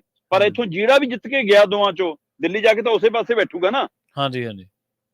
ਤੇ ਹੁਣ ਅਕਾਲੀ ਦਲ 'ਚੋਂ ਜੇ ਕੋਈ ਜਿੱਤ ਕੇ ਗਿਆ ਤਾਂ ਉਹ ਇੰਡੀਆ ਗੱਠਜੋੜ ਵਾਲੇ ਪਾਸੇ ਤਾਂ ਬੈਠ ਨਹੀਂ ਸਕਦਾ। ਕਾਂਗਰਸ ਨਾਲ ਤਾਂ ਅਕਾਲੀ ਦਲ ਬਿਲਕੁਲ ਨਹੀਂ ਜਾਊਗਾ ਕਦੇ ਵੀ, ਠੀਕ ਹੈ ਨਾ। ਫਿਰ ਉਹ ਕਿੱਧਰ ਬੈਠਣਗੇ? ਸੋ ਇਹ ਆਪਣੇ ਆਪ 'ਚ ਸਪਸ਼ਟ ਹੈ। ਇਹਦਾ ਮਤਲਬ ਉਹ ਵੀ ਦੋ ਦੁਕਾਨਾਂ ਦਾ ਇੱਕ ਸ਼ਟਰ ਹੈ ਤੇ ਇਹ ਵੀ ਦੋ ਦੁਕਾਨਾਂ ਦਾ ਇੱਕੋ ਸ਼ਟਰ ਹੈ। ਬਸ ਇਹ ਹੈ ਕਿ ਉਹ ਹੁਣ ਇਕੱਠੇ ਨੇ, ਸ਼ੰਭੂ ਬਾਰਡਰ ਤੋਂ ਪਰਲੇ ਪਾਸੇ ਇਕੱਠੇ ਨੇ ਜੀ। ਇਹ ਪੰਜਾਬ 'ਚ ਇਕੱਠੇ ਜਨਤਕ ਤੌਰ ਤੇ ਨਹੀਂ ਹੈਗੇ, ਆਉਣ ਵਾਲੇ ਦਿਨਾਂ 'ਚ ਹੋ ਜਾਣਗੇ ਜੀ। ਜੀ ਤੇ ਆਪਾਂ ਅਗਲੀ ਖਬਰ ਦੇ ਵੱਲ ਵਧੀਏ, ਗੱਲ ਕਰੀਏ ਅਕਾਲੀ ਦਲ ਦੀ। ਕੋਈ ਸ਼ਰਮਾ ਜੀ, ਫਿਰੋਜ਼ਪੁਰ ਸੀਟ ਤੇ ਕੀ ਜਿਹੜਾ ਅਕਾਲੀ ਦਲ ਦਾ ਦਬਦਬਾ ਲਗਾਤਾਰ ਕਿੰਨੇ ਹੀ ਸਾਲਾਂ ਤੋਂ ਅਕਾਲੀ ਦਲ ਉੱਥੇ ਜਿੱਤਦਾ ਰਿਹਾ। ਪਹਿਲਾਂ ਜ਼ੋਰਾ ਸਿੰਘ ਮਾਨ ਦੀ ਝੰਡੀ ਰਹੀ ਹੈ, ਫਿਰ ਉੱਥੋਂ ਆਪਣੇ ਅਕਾਲੀ ਦਲ ਤੋਂ ਹੀ ਹਰਾਉਂਦੇ ਰਹੇ ਸ਼ੇਰ ਸਿੰਘ ਘੁਬਾਇਆ, ਦੋ ਵੱਡੇ ਚਿਹਰਿਆਂ ਨੂੰ ਹਰਾਇਆ, ਜਗਮੀਤ ਸਿੰਘ ਬਰਾੜ ਤੇ ਸੁਨੀਲ ਜਾਖੜ ਨੂੰ। ਫਿਰ ਸੁਖਬੀਰ ਸਿੰਘ ਬਾਦਲ ਬਹੁਤ ਵੱਡੇ ਮਾਰਜਨ ਦੇ ਨਾਲ ਜਿੱਤੇ। ਹਾਲਾਂਕਿ ਉਦੋਂ ਸ਼ੇਰ ਸਿੰਘ ਘੁਬਾਇਆ ਲੜ ਰਹੇ ਸੀ ਕਾਂਗਰਸ ਕੰਨਿਓ, ਜਦੋਂ ਸੁਖਬੀਰ ਸਿੰਘ ਬਾਦਲ ਜਿੱਤੇ ਸੀਗੇ। ਕੀ ਅਕਾਲੀ ਦਲ ਫਿਰੋਜ਼ਪੁਰ ਸੀਟ ਤੇ ਜਿਹੜਾ ਉਹਦਾ ਦਬਦਬਾ ਹੈ ਪਿਛਲੇ ਕਈ ਸਾਲਾਂ ਤੋਂ, ਉਹ ਰੱਖ ਸਕੇਗਾ ਕਾਇਮ? ਕਿਉਂਕਿ ਇਸ ਵਾਰੀ ਤਾਂ ਲੜਾਈ ਜਿਹੜੀ ਆ ਉਹ ਕਈ ਕੋਣਾਂ ਤੋਂ ਲੜੀ ਜਾ ਰਹੀ ਹੈ ਜੀ। ਬਿਲਕੁਲ ਪ੍ਰਵੀਨ ਜੀ, ਇਸ ਵਿੱਚ ਕੋਈ ਦੋ ਰਾਏ ਨਹੀਂ ਕਿ ਪਿਛਲੀਆਂ 2019 ਦੀਆਂ ਵਿਧਾਨ ਸਭਾ ਚੋਣਾਂ, ਲੋਕ ਸਭਾ ਚੋਣਾਂ ਸਮੇਂ ਅਕਾਲੀ ਭਾਜਪਾ ਦਾ ਗੱਠਜੋੜ ਸੀ। ਅਕਾਲੀ ਦਲ 10 ਸੀਟਾਂ ਤੇ ਲੜਿਆ, ਭਾਜਪਾ 3 ਤੇ ਲੜੀ ਸੀ। ਉਹ 3 ਚੋਂ 2 ਜਿੱਤ ਗਈ ਸੀ, 10 ਚੋਂ 2 ਜਿੱਤੇ ਸੀ। ਔਰ ਉਹ 2 ਸੀਟਾਂ ਚੋਂ ਇੱਕ ਬਠਿੰਡਾ ਸੀਟ ਸੀ, ਇੱਕ ਫਿਰੋਜ਼ਪੁਰ ਸੀਟ ਸੀ। ਬਠਿੰਡਾ ਸੀਟ ਤੋਂ ਹਰਸਿਮਰਤ ਜਿੱਤੀ, ਫਿਰੋਜ਼ਪੁਰ ਤੋਂ ਸੁਖਬੀਰ ਬਾਦਲ, ਮਤਲਬ ਘਰ ਦੀਆਂ 2 ਸੀਟਾਂ ਜਿੱਤ ਗਏ। ਹੁਣ ਇਸ 2 ਸੀਟਾਂ ਦੇ ਹਵਾਲੇ ਨਾਲ ਜੇਕਰ ਇਸ ਵਾਰ ਫਿਰ ਬਠਿੰਡਾ ਸੀਟ ਤੋਂ ਹਰਸਿਮਰਤ ਲੜ ਰਹੀ ਆ, ਤੇ ਪਰ ਫਿਰੋਜ਼ਪੁਰ ਸੀਟ ਤੋਂ ਇਸ ਵਾਰ ਸੁਖਬੀਰ ਬਾਦਲ ਨਹੀਂ ਲੜ ਰਹੇ, ਪਰ ਮੌਜੂਦਾ ਐਮਪੀ ਹੋਣ ਦੇ ਨਾਤੇ ਉਹਨਾਂ ਦੀ ਜ਼ਿੰਮੇਵਾਰੀ ਤਾਂ ਬਣਦੀ ਹੈ ਨਾ ਇਸ ਸੀਟ ਨੂੰ ਕਢਾਉਣਾ ਜੀ। ਤੁਸੀਂ ਇਹ ਦੇਖੋ ਕਿ ਜਦੋਂ ਭਗਵੰਤ ਮਾਨ ਹੋਰੀ ਐਮਐਲਏ ਬਣਦੇ ਨੇ, ਪੰਜਾਬ ਦੇ ਮੁੱਖ ਮੰਤਰੀ ਬਣਦੇ ਨੇ, ਤੇ ਸੰਗਰੂਰ ਦੀ ਜਿਮਨੀ ਚੋਣ ਹੁੰਦੀ ਆ, ਤਾਂ ਉਥੇ ਸੰਗਰੂਰ ਦੇ ਆਮ ਆਦਮੀ ਪਾਰਟੀ ਦੇ ਉਮੀਦਵਾਰ ਦੀ ਬਜਾਏ ਭਗਵੰਤ ਮਾਨ ਤੇ ਸਵਾਲ ਆਉਂਦਾ ਕਿ ਭਾਈ ਤੁਹਾਡੀ ਸੀਟ ਸੀ ਇਹ। ਸੋ ਇਸ ਵਾਰ ਫਿਰ ਭਗਵੰਤ ਮਾਨ ਨੇ ਉਸ ਨੂੰ ਆਪਣੇ ਨੱਕ ਦਾ ਸਵਾਲ ਬਣਾਇਆ ਕਿ ਇਹ ਤਾਂ ਸਾਡੀ ਹੋਂਦ ਦਾ ਸਵਾਲ ਹੈ, ਸੰਗਰੂਰ ਤਾਂ ਸਾਡੀ ਮਤਲਬ ਨਰਸਰੀ ਹੈ ਆਮ ਆਦਮੀ ਪਾਰਟੀ ਦੀ। ਇਸ ਲਈ ਉਹ ਉਸੇ ਤਰ੍ਹਾਂ ਅਕਾਲੀ ਦਲ ਲਈ, ਸੁਖਬੀਰ ਬਾਦਲ ਲਈ ਇਹ ਚੁਣੌਤੀ ਹੈ ਕਿ ਤੁਸੀਂ ਆਪਣੀ ਸੀਟ ਨਹੀਂ ਜੇ ਬਚਾ ਪਾ ਰਹੇ, ਚਾਹੇ ਤੁਸੀਂ ਜਿਹਨੂੰ ਮਰਜ਼ੀ ਲੜਾਓ। ਤੇ ਜਿਹਨੂੰ ਟਿਕਟ ਦਿੱਤੀ ਆ ਹੁਣ ਨਰਦੇਵ ਸਿੰਘ ਹੋਰਾਂ ਨੂੰ, ਜੋਰਾ ਸਿੰਘ ਮਾਨ ਹੋਰਾਂ ਦੇ ਬੇਟੇ ਬੋਗੀ ਮਾਨ ਨੂੰ, ਉਹ ਅਕਾਲੀ ਦਲ ਦਾ ਪੁਰਾਣਾ ਲੀਡਰ ਹੈ, ਘਾਗ ਲੀਡਰ ਪਰਿਵਾਰ ਚੋਂ ਹੈ, ਪਰ ਉਹ ਪਹਿਲੀ ਚੋਣ ਲੜ ਰਹੇ ਨੇ ਮੈਂਬਰ ਪਾਰਲੀਮੈਂਟ ਦੀ। ਤੇ ਬੇਸ਼ੱਕ ਜੋਰਾ ਸਿੰਘ ਮਾਨ ਹੋਰੀ ਇੱਥੋਂ ਜਿੱਤਦੇ ਰਹੇ ਨੇ, ਤੇ ਸ਼ੇਰ ਸਿੰਘ ਘੁਬਾਇਆ ਉਹਨਾਂ ਦੀ ਟਿਕਟ ਕੱਟ ਕੇ ਅਕਾਲੀ ਦਲ 'ਚ ਟਿਕਟ ਲੈ ਗਏ ਸੀ, ਹੈਨਾ। ਤੇ ਫਿਰ ਉਹ ਤੋਂ ਬਾਅਦ ਹੁਣ ਉਹਨਾਂ ਦੇ ਸਾਹਮਣੇ ਹੁਣ ਕਾਂਗਰਸ ਪਾਸੋਂ ਨੇ ਉਹ 6 ਵਾਰ ਅਕਾਲੀ ਦਲ ਇਸ ਸੀਟ ਤੋਂ ਜਿੱਤਿਆ। ਇਸ ਲਈ ਉਹਨਾਂ ਦੇ ਲਈ ਇਸ ਨੂੰ ਆਪਣੀ ਸ਼ਾਖ ਨੂੰ ਬਰਕਰਾਰ ਰੱਖਣਾ ਬਠਿੰਡੇ ਦੇ ਨਾਲ ਫਿਰੋਜ਼ਪੁਰ ਨੂੰ ਬੈਸਤਾ ਧਿਰਤਾ ਜਿਹੜੀ ਵੀ ਮੈਦਾਨ 'ਚ ਨਿੱਤਰਦੀ ਹੈ ਪ੍ਰਵੀਨ ਜੀ, ਉਹ ਇਹ ਸੋਚ ਕੇ ਨਿੱਤਰਦੀ ਹੈ ਸਾਰੀਆਂ ਜਿੱਤੀਏ ਤੇ ਜਿੱਤਣ ਦੀਆਂ ਕੋਸ਼ਿਸ਼ਾਂ ਵੀ ਕਰਦੀ ਹੈ, ਪਰ ਕਾਫੀ ਕੁਛ ਤੁਹਾਡੀਆਂ ਸਥਿਤੀਆਂ ਤੇ ਨਿਰਭਰ ਕਰਦਾ। ਸੋ ਪਰ ਆਹ ਸੀਟ ਜਿਹੜਾ ਅਕਾਲੀ ਦਲ ਦਾ ਆਪਣਾ ਦਬਦਬਾ ਵਾਲੀ ਸੀਟ ਰਹੀ ਆ, ਉਸ ਨੂੰ ਬਚਾਉਣ ਦੀ ਕਵਾਇਦ ਦੇ ਵਿੱਚੋਂ ਕਿੰਨਾ ਸਫਲ ਹੋਣਗੇ ਇਹ ਦੇਖਣ ਲੱਗੇ। ਦੇਖੋ ਸ਼ੇਰ ਸਿੰਘ ਘੁਬਾਇਆ ਦਾ ਜੇ ਮਜ਼ਬੂਤ ਪੱਖ ਦੇਖੋ ਤਾਂ ਉਹ ਇਹ ਹੈ ਕਿ ਭਾਈ ਇੱਥੋਂ ਜਿੱਤਦੇ ਵੀ ਰਹੇ ਨੇ, ਹੈਨਾ, ਪਰ ਕਾਂਗਰਸੀ ਟਿਕਟ ਤੇ ਹਾਰ ਗਏ ਸੀ, ਸੁਖਬੀਰ ਬਾਦਲ ਤੋਂ ਹਾਰੇ ਸੀ ਚਾਹੇ, ਪਰ ਉਹ ਹਾਰ ਵੀ ਵਿੱਚ ਦਰਜ ਹੈ। ਪਰ ਉਹ ਇੱਥੇ ਸਭ ਤੋਂ ਵੱਡੀ ਭੂਮਿਕਾ ਜਿਹੜੀ ਰਾਏ ਸਿੱਖ ਭਾਈਚਾਰਾ ਨਿਭਾਉਂਦਾ ਸਾਡਾ, ਉਸ ਭਾਈਚਾਰੇ ਨਾਲ ਸੰਬੰਧ ਰੱਖਦੇ ਨੇ ਸ਼ੇਰ ਸਿੰਘ ਘੁਬਾਇਆ, ਇਸ ਲਈ ਉਹਨਾਂ ਦੀ ਉਹ ਤਾਕਤ ਵੀ ਹੈਗੀ ਹੈ। ਦੂਸਰੇ ਪਾਸੇ ਜੇਕਰ ਆਪਾਂ ਦੇਖੀਏ, ਰਾਣਾ ਗੁਰਮੀਤ ਸਿੰਘ ਸੋਢੀ ਹੋਰੀ ਭਾਜਪਾ ਤੋਂ ਨੇ, ਉਹ ਪਹਿਚਾਣੇ ਹੋਏ ਚਿਹਰੇ ਵੀ ਹੈਗੇ, ਉਹ ਲੋਕਾਂ ਦੇ ਵਿੱਚ ਜਾਣੇ ਵੀ ਜਾਂਦੇ ਨੇ, ਪਰ ਰਾਣਾ ਸੋਢੀ ਨੂੰ ਵੀ ਪਤਾ ਕਿ ਮੈਨੂੰ ਜਿੰਨੀ ਕੁ ਵੋਟ ਪੈਣੀ ਹੈ ਉਹ ਰਾਮ ਮੰਦਿਰ ਦੇ ਨਾਂ ਤੇ ਜਾਂ ਮੋਦੀ ਦੇ ਨਾਂ ਤੇ ਪੈਣੀ ਹੈ, ਉਹ ਮੈਨੂੰ ਕੁਛ ਨਹੀਂ ਖੱਟਿਆ ਵੱਟਿਆ ਹੈ। ਤੇ ਇੱਧਰ ਕਾਕਾ ਬਰਾੜ ਹੋਰੀ ਆਮ ਆਦਮੀ ਪਾਰਟੀ ਦੇ ਬੇਸ਼ੱਕ ਮੌਜੂਦਾ ਐਮਐਲਏ ਨੇ, ਪਰ 9 ਵਿਧਾਨ ਸਭਾ ਹਲਕੇ ਆਉਂਦੇ ਆ ਹਰੇਕ ਪੰਜਾਬ ਦੀ ਲੋਕ ਸਭਾ ਸੀਟ 'ਚ, ਉਸੇ ਤਰ੍ਹਾਂ ਫਿਰੋਜ਼ਪੁਰ 'ਚ ਵੀ 9 ਆਉਂਦੇ ਆ, ਤੇ 9 'ਚ 2 ਜਾਂ 3 ਤੋਂ ਗਾਂ ਉਹਨਾਂ ਨੂੰ ਆਪਣੀ ਹੋਂਦ ਦਾ, ਪਹਿਚਾਣ ਦਾ ਮਸਲਾ ਵੀ ਹੈਗਾ, ਉਹਨਾਂ ਦਾ ਉਹ ਮਕਬੂਲ ਚਿਹਰਾ ਉਸ ਤਰ੍ਹਾਂ ਨਹੀਂ ਹੈਗਾ ਉੱਥੇ। ਸੋ ਇਸ ਲਈ ਉਹ ਆਮ ਆਦਮੀ ਪਾਰਟੀ ਦੇ ਸਾਰੇ 2 ਸਾਲ ਦੇ ਕਾਰਜਕਾਲ ਦੇ ਸਾਰੇ ਮੁਫਤ ਬਿਜਲੀ ਦੇ ਸਹਾਰੇ ਨੇ। ਤੇ ਜਸਟਿਸ ਜੋਰਾ ਸਿੰਘ ਮਾਨ ਹੋਰਾਂ ਦਾ ਮੁੰਡਾ ਨਰਦੇਵ ਸਿੰਘ ਹੋਰੀ, ਬੋਬੀ ਮਾਨ ਹੋਰੀ, ਉਹ ਅਕਾਲੀ ਦਲ ਦੇ ਪੱਕੇ ਵੋਟਰ ਦੇ ਹਵਾਲੇ ਹੀ ਆ ਸਿਰਫ। ਉਹਦਾ ਜ਼ੋਰ ਉੱਥੇ ਹੀ ਹੈ ਕਿ ਜਿਹੜਾ ਅਕਾਲੀ ਦਲ ਦਾ ਪੱਕਾ ਕੈਡਰ ਹੈ, ਜੇ ਉਹ ਮੈਨੂੰ ਪੈਂਦਾ ਜਾਂ ਜਿਹੜਾ ਪਿਛਲੀਆਂ ਚੋਣਾਂ 'ਚ ਆਪ ਕੰਨੀ ਗਿਆ ਸੀ ਸਾਡਾ ਵੋਟਰ, ਜੇ ਉਹ ਮੁੜਿਆ ਆਉਂਦਾ ਤਾਂ ਸ਼ਾਇਦ ਮੇਰੀ ਸਥਿਤੀ ਮਜ਼ਬੂਤ ਹੁੰਦੀ ਹੈ। ਕਿਉਂਕਿ ਉਹ ਇਸ ਗੱਲ ਤੇ ਜ਼ੋਰ ਲਾਉਣਗੇ ਕਿ ਘੱਟੋ ਘੱਟ ਸੁਖਬੀਰ ਬਾਦਲ ਵਾਲੀ ਵੋਟ ਮੈਨੂੰ ਪੈ ਜਾਵੇ ਤੇ ਫਿਰ ਮੇਰੀ ਸੀਟ ਨਿਕਲਦੀ ਹੈ। ਸੋ ਹੁਣ ਉਹਦੇ ਵਿੱਚ ਸੁਖਬੀਰ ਬਾਦਲ ਕਿੰਨੀ ਭੂਮਿਕਾ ਨਿਭਾਉਂਦੇ ਨੇ, ਅਕਾਲੀ ਦਲ ਦੀ ਟੀਮ ਕਿੰਨੀ ਭੂਮਿਕਾ ਨਿਭਾਉਂਦੀ ਆ, ਇਹ ਦੇਖਣ ਵਾਲੀ ਗੱਲ ਹੋਗੀ। ਸੋ ਫਿਰੋਜ਼ਪੁਰ ਸੀਟ ਬਠਿੰਡੇ ਮੰਗ ਅਕਾਲੀ ਦਲ ਲਈ ਸ਼ੱਕ ਦਾ ਸਵਾਲ ਹੈ। ਜੀ ਜੀ। ਤੇ ਅਗਲੀ ਖਬਰ ਦੇ ਵੱਲ ਵਧੀਏ, ਗੱਲ ਕਰੀਏ ਲਹਿੰਦੇ ਪੰਜਾਬ ਤੇ ਚੜ੍ਹਦੇ ਪੰਜਾਬ ਦੇ ਉਹਨਾਂ ਲੋਕਾਂ ਦੀ, ਉਹਨਾਂ ਸ਼ਖਸੀਅਤਾਂ ਦੀ ਜਿਹੜੇ ਜਿਨ੍ਹਾਂ ਦਾ ਜਨਮ ਤਾਂ ਲਹਿੰਦੇ ਪੰਜਾਬ ਦੇ ਵਿੱਚ ਹੋਇਆ ਤੇ ਪਰ ਉਹ ਚੜ੍ਹਦੇ ਪੰਜਾਬ ਆ ਕੇ ਭਾਰਤ ਦੇ ਵਿੱਚ ਆ ਕੇ ਮੁੱਖ ਮੰਤਰੀ ਤੋਂ ਲੈ ਕੇ ਪ੍ਰਧਾਨ ਮੰਤਰੀ ਦੇ ਅਹੁਦਿਆਂ ਤੱਕ ਪਹੁੰਚੇ। ਵੈਸੇ ਜਦੋਂ ਇਹ ਉਹਨਾਂ ਨੇ ਉੱਧਰੋਂ ਉਜਾੜਾ ਹੋਇਆ ਹੋਣਾ, ਉਦੋਂ ਤਾਂ ਸ਼ਰਮਾ ਜੀ ਕਿਹਦੇ ਇਹ ਮਤਲਬ ਯਾਦ ਚੇਤਿਆਂ 'ਚ ਵੀ ਨਹੀਂ ਹੋਣਾ ਕਿ ਆਪਾਂ ਉੱਧਰ ਜਾ ਕੇ ਵੱਡੇ ਵੱਡੇ ਅਹੁਦਿਆਂ ਤੇ ਬਣ ਜਾਾਂਗੇ ਜਾਂ ਰਹਿ ਜਾਾਂਗੇ। ਉਹ ਤਾਂ ਜਾਨ ਬਚਾਉਣ ਤੱਕ ਦੇ ਲਾਲੇ ਸੀਗੇ, ਸਾਲਾਂ ਬੱਧੀ ਲੋਕਾਂ ਨੂੰ ਰੋਜ਼ੀ ਰੋਟੀ ਦੇ ਲਾਲੇ ਪਏ ਰਹੇ। ਪ੍ਰਵੀਨ ਜੀ, ਨਰਿੰਦਰ ਮੋਦੀ ਨਾ ਪੰਜਾਬ ਆ ਕੇ ਇੱਕ ਗੋਗਾ ਗਾ ਰਹੇ ਸੀ। ਜੀ ਜੀ। ਉਹ ਕਹਿ ਰਹੇ ਸੀ ਕਿ ਜੇ 47 ਦੀ ਵਾਂਡੇ ਨਾ ਹੁੰਦੀ, ਇਹ ਬਟੁਕੇ ਨਾ ਹੁੰਦੀ, ਸਾਡੇ ਧਾਰਮਿਕ ਸਥਾਨ ਗੁਰਦੁਆਰਾ ਸਾਹਿਬ ਉਧਰ ਹੀ ਨਾ ਜਾਂਦੇ, ਜੇ ਉਸ ਸਮੇਂ ਨਹਿਰੂ ਦੀ ਥਾਂ ਤੇ ਮੋਦੀ ਹੁੰਦਾ। ਫਿਰ ਉਹ ਕਹਿੰਦੇ ਆ 1971 ਦੀ ਵੰਡ ਦੇ ਵਿੱਚ ਅਸੀਂ ਉਹਨਾਂ ਦੇ ਸੈਨਿਕ ਫੜ ਲਏ ਸੀ, ਮੈਂ ਸੈਨਿਕ ਨਾ ਮੋੜਦਾ ਉਸ ਸਮੇਂ ਜਦੋਂ ਤੱਕ ਸਾਨੂੰ ਇਹ ਗੁਰੂ ਘਰ ਨਾ ਮਿਲਦਾ। ਮਤਲਬ ਧਰਮ ਦੇ ਨਾਂ ਤੇ ਪੱਤਾ ਖੇਡ ਰਹੇ ਸੀ। ਉਸ ਸਮੇਂ ਸਥਿਤੀ ਕੀ ਸੀ, ਜੇ ਉਹ ਲੀਡਰਾਂ ਦੇ ਗਲਤ ਫੈਸਲੇ ਸੀ ਤਾਂ ਉਹਨਾਂ ਨੂੰ ਉਹਦੇ ਖਮਿਆਜ਼ੇ ਵੀ ਭੁਗਤਣੇ ਪਏ ਨੇ, ਹੈਨਾ। ਪਰ ਅੱਜ ਤੋਂ 10 ਸਾਲ ਬਾਅਦ, 15 ਸਾਲ ਬਾਅਦ, 20 ਸਾਲ ਬਾਅਦ ਕੋਈ ਦੇਸ਼ ਦਾ ਲੀਡਰ ਉੱਠ ਕੇ, ਪਾਰਟੀ ਉੱਠ ਕੇ, ਕੋਈ ਧਿਰ ਉੱਠ ਕੇ ਕਹੂਗਾ ਕਿ ਜੇ ਮੋਦੀ ਦੀ ਥਾਂ ਤੇ ਮੈਂ ਹੁੰਦਾ ਤਾਂ ਦਿੱਲੀ ਦੇ ਵਿੱਚ 700 ਕਿਸਾਨ ਸ਼ਹੀਦ ਨਾ ਹੋਏ ਹੁੰਦੇ, ਮੈਂ ਤੁਹਾਨੂੰ ਸੜਕਾਂ ਤੇ ਨਾ ਰੋਲਣ ਦਿੰਦਾ। ਫਿਰ ਬਿਲਕੁਲ। ਸੋ ਇਹ ਏਦਾਂ ਹੀ ਹੋਊਗਾ। ਸਾਨੂੰ ਆਪਣੀਆਂ ਗਲਤੀਆਂ ਸਾਰੀ ਉਮਰ ਇਹ ਕੰਡੇ ਚੁਗਣੇ ਪੈਂਦੇ ਰਹਿਣਗੇ। ਤੁਸੀਂ ਉਹਦੇ ਵਿੱਚ ਜਿਹੜੀ ਰਾਜਨੀਤੀ ਭਾਲਦੇ ਹੋ, ਮੈਂ ਇਹਦੇ ਵਿੱਚੋਂ ਹੀ ਫਿਰ ਇਹ ਘੋਖਣ ਦੀ ਕੋਸ਼ਿਸ਼ ਕੀਤੀ ਕਿ ਜਿਹੜੀ 47 ਦੀ ਵੰਡ ਸੀ, ਉਸ ਸਮੇਂ ਤੁਹਾਡੀ ਗੱਲ ਦਰੁਸਤ ਹੈ ਪ੍ਰਵੀਨ ਜੀ, ਉਸ ਸਮੇਂ ਤਾਂ ਜਾਨ ਬਚਾਉਣ ਦੇ, ਟਿਕਾਣਾ ਲੱਭਣ ਦੇ, ਇੱਕ ਡੰਗ ਦੀ ਰੋਟੀ ਦੇ ਇਹ ਲਾਲੇ ਸੀ। ਉਸ ਸਮੇਂ ਕਿਹਨੇ ਸੋਚਿਆ ਹੋਊਗਾ ਕਿ ਮੈਂ MP ਬਣਨਾ, MLA ਬਣਨਾ, ਮੁੱਖ ਮੰਤਰੀ ਬਣਨਾ, ਪ੍ਰਧਾਨ ਮੰਤਰੀ ਬਣਨਾ। ਪਰ ਮੈਨੂੰ ਬਾਬਾ ਨਜ਼ਮੀ ਦਾ ਉਹ ਸ਼ੇਰ ਯਾਦ ਆਉਂਦਾ ਕਿ ਬੇਹਿੰਮਤੇ ਨੇ ਉਹ ਲੋਕ ਜੋ ਸ਼ਿਕਵਾ ਕਰਨ ਮੁਕੱਦਰਾਂ ਦਾ, ਉੱਗਣ ਵਾਲੇ ਤਾਂ ਉੱਗ ਪੈਂਦੇ ਨੇ ਸੀਨਾ ਪਾੜ ਕੇ ਪੱਥਰਾਂ ਦਾ। ਸੋ ਇਹਨਾਂ ਚੋਂ ਫਿਰ ਉਹ ਲੋਕ ਉੱਗੇ।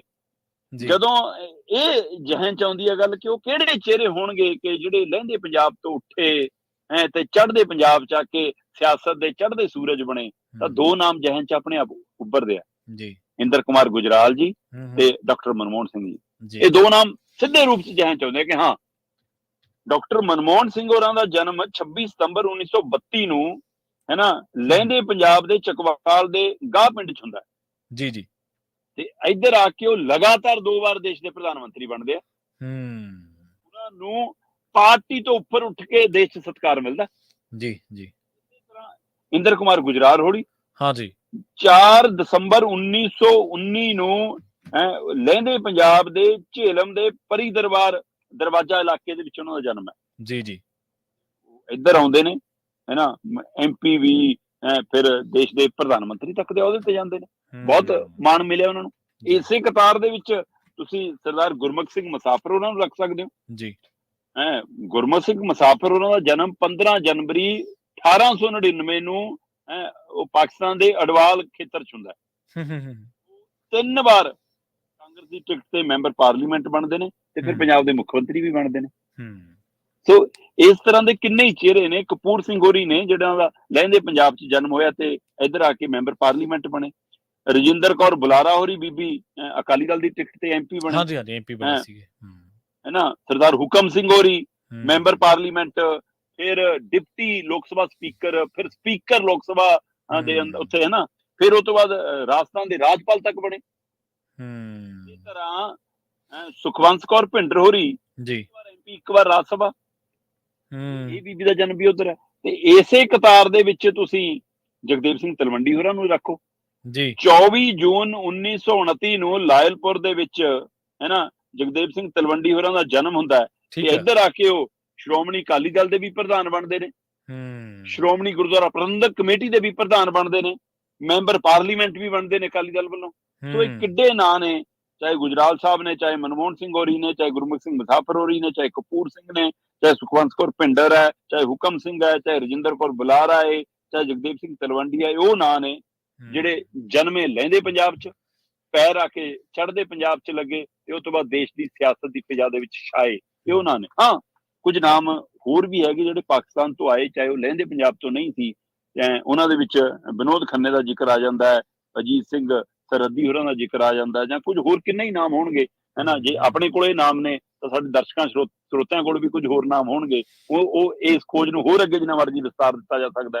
ਫਿਰ ਵੱਖ-ਵੱਖ ਖੇਤਰਾਂ 'ਚ ਆ ਕੇ ਕਿਹੜੇ ਸਫਲ ਹੋਏ ਉਹ 'ਚ ਜਾਇਆ ਜਾ ਸਕਦਾ। ਪਰ ਇਹ ਗੱਲ ਦਰੁਸਤ ਹੈ ਕਿ ਹਮੇਸ਼ਾ ਮਤਲਬ ਗੋਦੜੀ ਦੇ ਜਿਹੜੇ ਲਾਲ ਨੇ ਉਹ ਐਂ ਚਮਕਦੇ ਹੁੰਦੇ ਨੇ ਜੀ। ਤੇ ਆਪਾਂ ਅਗਲੀ ਖਬਰ ਦੇ ਵੱਲ ਵਧੀਏ।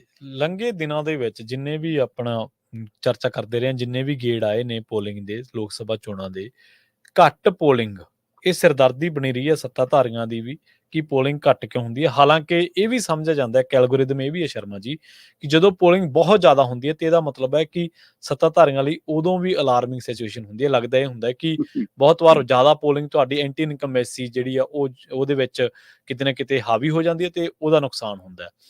ਹੁਣ ਇਹ ਲਗਾਤਾਰ ਉਹਦੇ ਲਈ ਕੱਢੇ ਜਾ ਰਹੇ ਨੇ ਹੱਲ। ਕਿ ਜਾਖੜ ਸਾਹਿਬ ਵੀ ਕੱਲ ਪਰਸੋਂ ਆਪਾਂ ਕਹਿ ਰਹੇ ਸੀ, ਸੁਣ ਰਹੇ ਸੀਗੇ, ਕਹਿੰਦੇ ਕਿ 2 ਘੰਟੇ ਵੱਧ ਦਾ ਸਮਾਂ ਦੇ ਦਿਓ। ਆਪਾਂ ਵੀ ਚਰਚਾ ਕੀਤੀ ਹੈ ਕਿ ਜਿਹੜੀ ਪੋਲਿੰਗ ਘੱਟ ਹੋ ਰਹੀ ਹੈ ਇਹਦੇ ਨਾਲ ਨੁਕਸਾਨ ਕੀ ਹੋ ਸਕਦਾ ਤੇ ਲੋਕਾਂ ਨੂੰ ਵੱਖ-ਵੱਖ ਤਰ੍ਹਾਂ ਦੇ ਤਰੀਕਿਆਂ ਦੇ ਨਾਲ ਇਹ ਸਮਝਾਇਆ ਜਾ ਰਿਹਾ ਜਾਂ ਅਹਿਮੀਅਤ ਕੀ ਹੈ ਵੋਟ ਪਾਉਣ ਦੀ। ਆਪਾਂ ਇੱਕ ਦਿਨ ਬੜੀ ਲੰਬੀ ਚਰਚਾ ਕੀਤੀ ਸੀ ਇਸ ਗੱਲ ਦੇ ਉੱਤੇ। ਹੁਣ ਕਹਿੰਦੇ ਇੱਕ ਆਫਰ ਆਇਆ, ਸਿਆਹੀ ਲੱਗੀ ਉਂਗਲੀ ਦਿਖਾਓ ਤੇ ਡਿਸਕਾਊਂਟ ਪਾਓ। ਇਹ ਡਿਸਕਾਊਂਟ ਕਿਹੜੀਆਂ-ਕਿਹੜੀਆਂ ਚੀਜ਼ਾਂ ਤੇ ਮਿਲੂਗਾ ਜੀ? ਬਿਲਕੁਲ ਪ੍ਰਵੀਨ ਜੀ, ਇਹ ਗੱਲ ਤੁਹਾਡੀ ਦਰੁਸਤ ਹੈ ਕਿ ਇਸ ਵਾਰ ਘੱਟ ਵੋਟ ਬੈਂਕ, ਘੱਟ ਪੋਲਿੰਗ ਨੂੰ ਲੈ ਕੇ ਰਾਜਨੀਤਿਕ ਪਾਰਟੀਆਂ ਵੀ ਫਿਕਰਮੰਦ ਨੇ, ਹਨਾ, ਕਿ ਪੋਲਿੰਗ ਘੱਟ ਹੋ ਰਹੀ ਹੈ। ਤੇ ਉਹ ਤੋਂ ਬਾਅਦ ਫਿਰ ਵਿਰੋਧੀ ਧਿਰਾਂ ਇਸ ਗੱਲੋਂ ਫਿਕਰਮੰਦ ਨੇ ਕਿ ਅਚਾਨਕ 10 ਦਿਨਾਂ ਬਾਅਦ, 12 ਦਿਨਾਂ ਬਾਅਦ, 6 ਦਿਨਾਂ ਬਾਅਦ ਵਾਧਾ ਅੰਕੜੇ ਆ ਜਾਂਦੇ ਨੇ। ਇਹਦੇ ਪਿੱਛੇ ਵੀ ਕੋਈ ਸ਼ਰਾਰਤ ਤਾਂ ਨਹੀਂ ਹੋ ਰਹੀ, ਇਹ ਵੀ ਫਿਕਰਮੰਦੀ ਹੈਗੀ ਆ। ਇਹ ਸਭ ਦੇ ਦਰਮਿਆਨ ਭਾਰਤੀ ਚੋਣ ਕਮਿਸ਼ਨ ਵੱਲੋਂ ਜਿਹੜੀ ਇਹ ਜ਼ੋਰ ਜਮਾਇਸ਼ ਕੀਤੀ ਜਾ ਰਹੀ ਕਿ ਵੱਧ ਪੋਲਿੰਗ ਹੋਵੇ, ਤਾਂ ਉਹਦੇ ਵਿੱਚ ਪ੍ਰਵੀਨ ਜੀ ਸੂਬਿਆਂ ਦੇ ਜਿਹੜੇ ਚੋਣ ਅਧਿਕਾਰੀ ਨੇ ਨਾ ਜੀ, ਉਹਨਾਂ 'ਚ ਵੀ ਇੱਕ ਤਰ੍ਹਾਂ ਦਾ ਆਪਣੇ ਪੱਧਰ ਤੇ ਅਣਐਲਾਨਿਆ ਕੰਪੀਟੀਸ਼ਨ ਚੱਲ ਰਿਹਾ। ਠੀਕ ਹੈ ਜੀ, ਕਿ ਮੈਂ ਆਪਣੇ ਸੂਬੇ 'ਚੋਂ ਵੱਧ ਪੋਲਿੰਗ ਕਰਾ ਕੇ ਦਿਖਾਵਾਂ। ਸੋ ਉਹਦੇ ਲਈ ਉਹਨਾਂ ਵੱਲੋਂ ਚਾਰਜੋਈ ਹੈ। ਹੁਣ ਇਸ ਚਾਰਜੋਈ ਦੇ ਵਿੱਚ ਆਪਾਂ ਪਹਿਲਾਂ ਵੀ ਜ਼ਿਕਰ ਕਰ ਚੁੱਕੇ ਹਾਂ ਕਿ ਇਸ ਵਾਰ ਬਕਾਇਦਾ ਤੌਰ ਤੇ ਪੰਜਾਬ ਦੇ ਵੋਟਰਾਂ ਨੂੰ ਘਰੇ ਪੰਜਾਬੀ 'ਚ ਸੱਦਾ ਪੱਤਰ ਆ ਰਿਹਾ। ਠੀਕ ਹੈ ਜੀ, ਨਾਲ ਉਹ ਸਾਰੇ ਕਿਸੇ ਦੇ ਬਾਵਜੂਦ ਸੱਦਾ ਪੱਤਰ ਪੰਜਾਬੀ 'ਚ ਲਿਖਿਆ ਹੁੰਦਾ, ਉਹਦੇ ਪਰ ਕੋਡ ਦਿੱਤਾ ਹੈ ਤੇ ਕੋਡ ਸਕੈਨ ਕਰਕੇ ਤੁਸੀਂ ਆਪਣਾ ਪੋਲਿੰਗ ਸਟੇਸ਼ਨ, ਆਪਣੀ ਵੋਟ, ਸਾਰੀ ਜਾਣਕਾਰੀ ਹਾਸਲ ਕਰ ਸਕਦੇ ਹੋ। ਫਿਰ ਪੋਲਿੰਗ ਸਟੇਸ਼ਨਾਂ ਦੇ ਉੱਤੇ ਪਿੰਡਾਂ 'ਚ ਦਰੀਆਂ ਵਿਛਾਈਆਂ ਨੇ, ਗਲੀਚੇ ਵਿਛਾਏ ਨੇ, ਰੈੱਡ ਕਾਰਪੇਟ ਵਿਛੇ ਨੇ ਸ਼ਹਿਰਾਂ ਕਸਬਿਆਂ 'ਚ। ਫਿਰ ਉੱਥੇ ਇੱਕ ਪਾਸੇ ਛਬੀਲ ਲੱਗੀ ਆ ਰੂਹ ਅਫਜੇ ਵਾਲੀ, ਦੂਏ ਪਾਸੇ ਸਕੰਜਵੀ ਵਾਲੇ ਗਲਾਸ ਖੜਕ ਰਹੇ ਨੇ, ਤੀਏ ਪਾਸੇ ਸਾਦਾ ਪਾਣੀ ਠੰਡਾ ਲੈਣਾ ਕਿ ਨਾਰਮਲ ਪਾਣੀ ਲੈਣਾ, ਉਹ ਨੇ।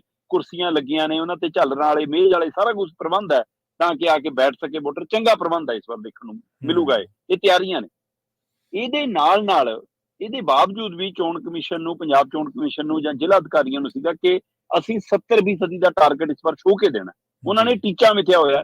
ਇਹ ਤੋਂ ਵੱਧ ਜਾਂਦਾ, ਘੱਟ ਜਾਂਦਾ, ਇਹ ਕਾਫੀ ਕੁਝ ਨਿਰਭਰ ਕਰਦਾ। ਔਰ ਇਸੇ ਲਈ ਗਰਮੀ ਦੇ ਇਸ ਮੌਸਮ 'ਚ ਜਦੋਂ ਕਿਹਾ ਜਾ ਰਿਹਾ ਕਿ ਤਾਪਮਾਨ 50 ਡਿਗਰੀ ਤੱਕ ਜਾ ਸਕਦਾ, ਉਹਦੇ ਵਿੱਚੋਂ ਹੀ ਇਹ ਫਿਕਰ ਜਨਮਿਆ ਕਿ ਫਿਰ ਸਮੇਂ ਨੂੰ ਉਹ ਮੈਂ ਐਡਜਸਟ ਕਰੋ।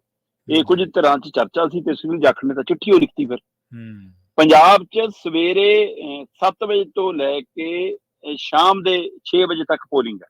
ਜੀ ਜੀ, ਹੁਣ ਸੁਨੀਲ ਜਾਖੜ ਦੀ ਚਿੱਠੀ ਲਿਖ ਕੇ ਕਹਿੰਦੇ ਨੇ ਕਿ ਸਵੇਰੇ ਵੀ 1 ਘੰਟਾ ਵਧਾ ਦਿਓ ਤੇ ਸ਼ਾਮ ਨੂੰ 1 ਘੰਟਾ ਵਧਾ ਦਿਓ। ਸਵੇਰੇ 1 ਘੰਟਾ ਪਹਿਲਾਂ ਪੋਲਿੰਗ ਸ਼ੁਰੂ ਕਰੋ, ਸ਼ਾਮ ਨੂੰ 1 ਘੰਟਾ ਵੱਧ ਸਮੇਂ ਤੱਕ ਕਰੋ।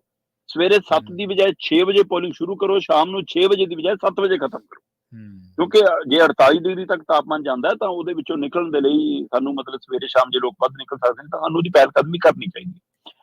ਹੁਣ ਇਹਦੇ ਬਾਵਜੂਦ ਚੋਣ ਅਧਿਕਾਰੀ, ਜ਼ਿਲ੍ਹਾ ਚੋਣ ਅਧਿਕਾਰੀਆਂ ਦੀ ਪੰਜਾਬ ਦੇ ਚੋਣ ਅਧਿਕਾਰੀ ਨਾਲ ਬੈਠਕ ਹੋਈ। ਉਹ ਕਹਿੰਦੇ ਹੋਰ ਕਿਹੜਾ ਤਰੀਕਾ ਹੋ ਸਕਦਾ। ਫਿਰ ਉਹਦੇ ਵਿੱਚੋਂ ਡਿਸਕਾਊਂਟ ਸਕੀਮ ਨਿਕਲੀ ਪ੍ਰਵੀਨ ਜੀ। ਡਿਸਕਾਊਂਟ ਸਕੀਮ ਇਹ ਨਿਕਲੀ ਕਿ ਪੰਜਾਬ ਦੇ ਸ਼ਹਿਰਾਂ ਦੇ ਵਿੱਚ, ਕਸਬਿਆਂ ਦੇ ਵਿੱਚ ਜਿਹੜੇ ਰੈਸਟੋਰੈਂਟ ਨੇ, ਜਿਹੜੇ ਹੋਟਲ ਨੇ, ਜਿਹੜੀਆਂ ਰੈਡੀਮੇਡ ਕੱਪੜਿਆਂ ਦੀਆਂ ਦੁਕਾਨਾਂ ਨੇ, ਬੀਬੀਆਂ ਦੇ ਕੱਪੜਿਆਂ ਦੀ ਸੂਟ ਦੀਆਂ ਦੁਕਾਨਾਂ ਨੇ, ਉਹਨਾਂ ਵਪਾਰੀਆਂ ਨਾਲ, ਉਹਨਾਂ ਦੁਕਾਨਦਾਰਾਂ ਨਾਲ, ਉਹਨਾਂ ਐਸੋਸੀਏਸ਼ਨਾਂ ਨਾਲ, ਵਪਾਰ ਮੰਡਲਾਂ ਨਾਲ, ਮਾਲ ਵਾਲਿਆਂ ਨਾਲ ਜ਼ਿਲ੍ਹਾ ਚੋਣ ਅਧਿਕਾਰੀਆਂ ਦੀ ਟੀਮ ਨੇ ਮੀਟਿੰਗਾਂ ਕੀਤੀਆਂ ਜੀ। ਮੀਟਿੰਗਾਂ ਕਰਕੇ ਉਹਨਾਂ ਨੂੰ ਕਿਹਾ ਕਿ ਤੁਸੀਂ ਆਪਣੀ ਦੁਕਾਨ ਦੇ ਬਾਹਰ ਪੋਸਟਰ ਲਾਓ, ਬੈਨਰ ਲਾਓ, ਜਿਵੇਂ ਸੇਲਾਂ ਲਾਉਂਦੇ ਹੋ, ਸਕੀਮਾਂ ਲਾਉਂਦੇ ਹੋ, ਉਵੇਂ ਇਹ ਸਕੀਮ ਲਾਓ ਕਿ ਜਿਹੜਾ ਵੋਟ ਪਾ ਕੇ ਆਊਗਾ ਉਹਨੂੰ ਅਸੀਂ 25% ਖਾਣੇ ਦੇ ਉੱਤੇ, 25% ਕੱਪੜਿਆਂ ਦੀ ਖਰੀਦ ਦੇ ਉੱਤੇ, ਸੂਟਾਂ ਦੇ ਉੱਤੇ ਡਿਸਕਾਊਂਟ ਦੇਵਾਂਗੇ। ਠੀਕ ਹੈ ਜੀ। ਇਹ ਚਾਹੇ ਪੋਸਟਰ ਲਾਓ, ਚਾਹੇ ਬੈਨਰ ਲਾਓ, ਚਾਹੇ ਸੋਸ਼ਲ ਮੀਡੀਆ ਤੇ ਪਾਓ, ਚਾਹੇ ਅਖਬਾਰਾਂ 'ਚ ਕੱਢੋ, ਚਾਹੇ ਟੈਲੀਵਿਜ਼ਨ ਤੇ ਚਲਾਓ, ਜਿਹੜੇ ਵੀ ਤਰੀਕੇ ਨਾਲ ਤੁਸੀਂ ਆਪਣੀਆਂ ਮਸ਼ਹੂਰੀਆਂ ਕਰਦੇ ਹੋ ਮਸ਼ਹੂਰੀਆਂ ਕਰੋ। ਟੀਮ ਸਾਡੀ ਤੁਹਾਡੇ ਨਾਲ ਹੈ, ਅਸੀਂ ਤੁਹਾਨੂੰ ਸਹਿਯੋਗ ਕਰਾਂਗੇ। ਸਿਆਹੀ ਲੱਗੀ ਉਂਗਲੀ ਦਿਖਾਓ ਤੇ 25% ਡਿਸਕਾਊਂਟ ਪਾਓ, ਬਸ਼ਰਤੇ ਤੁਹਾਡੀ ਵੋਟ ਪੰਜਾਬ 'ਚ ਹੋਵੇ। ਉਹ ਹੋ ਸਕਦਾ ਉੱਥੇ ਵੋਟ ਕਾਰਡ ਵੀ ਨਾਲ ਲਿਜਾਣਾ ਪਵੇ ਤੁਹਾਨੂੰ, ਹੈ ਨਾ, ਇਹ ਵੀ ਕੁਝ ਹੋ ਸਕਦਾ। ਸੋ ਇਸ ਤਰ੍ਹਾਂ ਦੀਆਂ ਸਕੀਮਾਂ ਕੱਲ ਜਾਂ ਪਰਸੋਂ ਤੋਂ ਇਹ ਇਸ਼ਤਿਹਾਰ ਬੋਰਡ ਪੰਜਾਬ ਦੇ ਵਿੱਚ ਦਿਖਣ ਲੱਗ ਜਾਣਗੇ। ਪ੍ਰਵੀਨ, ਇੱਕ ਨਵੇਕਲੀ ਪਹਿਲ ਕਦਮੀ ਹੈ।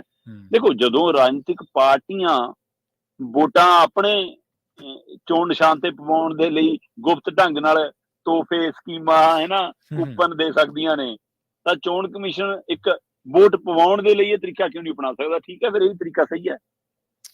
ਹਾਂਜੀ, ਵੈਸੇ ਤਾਂ ਆਪਾਂ ਇੱਕ ਦਿਨ ਪਹਿਲਾਂ ਵੀ ਚਰਚਾ ਕੀਤੀ ਸੀ ਵੀ ਤੁਸੀਂ ਲੋਕਾਂ ਨੂੰ ਐਜੂਕੇਟ ਹੀ ਇੰਨਾ ਕੀਤਾ ਹੁੰਦਾ, ਤੁਸੀਂ ਪੋਲੀਟੀਕਲ ਮਾਹੌਲ ਹੀ ਐਸਾ ਬਣਾਇਆ ਹੁੰਦਾ ਕਿ ਹਰ ਕੋਈ ਬੰਦਾ ਆਪਣੇ ਇਸ ਫਰਜ਼ ਨੂੰ ਸਮਝਦਾ ਕਿ ਮੈਂ ਡੈਮੋਕ੍ਰੇਸੀ, ਚੋਣਾਂ ਨੂੰ ਡੈਮੋਕ੍ਰੇਸੀ ਦੇ ਫੈਸਟੀਵਲ ਕਿਹਾ ਜਾਂਦਾ, ਤਿਉਹਾਰ ਕਿਹਾ ਜਾਂਦਾ, ਮੈਂ ਇਸ ਤਿਉਹਾਰ ਦੇ ਵਿੱਚ ਸ਼ਾਮਲ ਹੋਵਾਂ।